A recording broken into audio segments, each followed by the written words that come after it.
রিপন সাহা হত্যাকারীদের ফাঁসির দাবিতে কৃষ্ণাডাঙ্গি উচ্চ বিদ্যালয়ে মানববন্ধন অনুষ্ঠিত হয়েছে।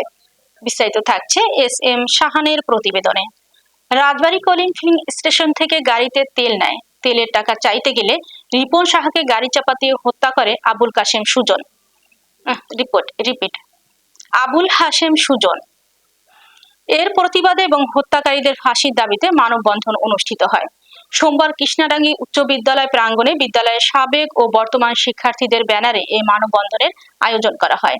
মানববন্ধনে বক্তারা বলেন, 16 জানুয়ারি ভোররাতে কলিং ফিলিং স্টেশনের শ্রমিক রিপন সাহাকে গাড়ির চাকায় পিষ্ট করে হত্যা করে সুজন। নিহত রিপন সাহা রাজবাড়ীর খানখানাপুর ইউনিয়নের পবিত্র সাহার ছেলে। তিনি কৃষ্ণাডাঙ্গা উচ্চ বিদ্যালয়ের 2013 ব্যাচের সাবেক শিক্ষার্থী ছিলেন। বক্তারা আরো বলেন, এই ঘটনায় পুলিশ অভিযুক্ত গাড়ির মালিক আবুল হাশেম সুজন ও গাড়ির চালক কামাল হোসেনকে গ্রেফতার করলেও শুধু গ্রেফতারের যথেষ্ট নয়। এই নির্মম হত্যাকাণ্ডের দৃষ্টান্তমূলক বিচার নিশ্চিত করতে দ্রুত বিচার শেষে দোষীদের সর্বোচ্চ শাস্তি তথা ফাঁসির কার্যকর করতে হবে। মানববন্ধন থেকে দ্রুত তদন্ত সম্পন্ন করে দোষীদের সর্বোচ্চ শাস্তি নিশ্চিত করার জন্য প্রশাসনের প্রতি জোর দাবি জানানো হয়।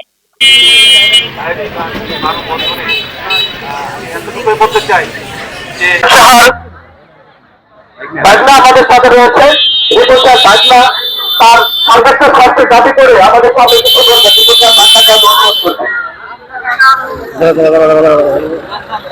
অতি দুঃখের সঙ্গে বলতে হয়, আগামী শুক্রবার রাজবাড়ী পেট্রোল পাম্পে কর্মরত অবস্থায় রিপন সাহাকে নির্মমভাবে হত্যা করা হয়েছে। আমরা আইনের দৃষ্টি আকর্ষণ করে বলতে চাই, আমরা এই হত্যাকারীকে সর্বোচ্চ শাস্তি দেওয়ার দাবি জানাচ্ছি।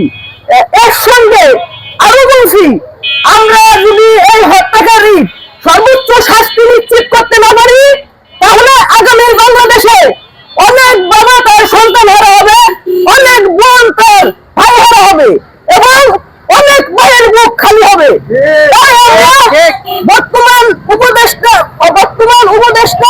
এবং স্বরাষ্ট্র উপদেষ্টার কাছে আমাদের আকুল আবেদন, আমরা হত্যাকারীর সর্বোচ্চ শাস্তি দাবি করছি এবং সেই সঙ্গে এই হত্যাকারীকে যে কোনো একটা জায়গায় প্রকাশ্যে ফাঁসি দেওয়ার জন্য আমরা সরকারের কাছেও দাবি জানাচ্ছি। এবং এই সঙ্গে বলতে চাই, এই সমস্ত চাঁদাবাজ এবং দুর্নীতিবাজদের জায়গা এই বাংলার মাটিতে হবে না। আমরা উপযুক্ত শাস্তি নিশ্চিত করব।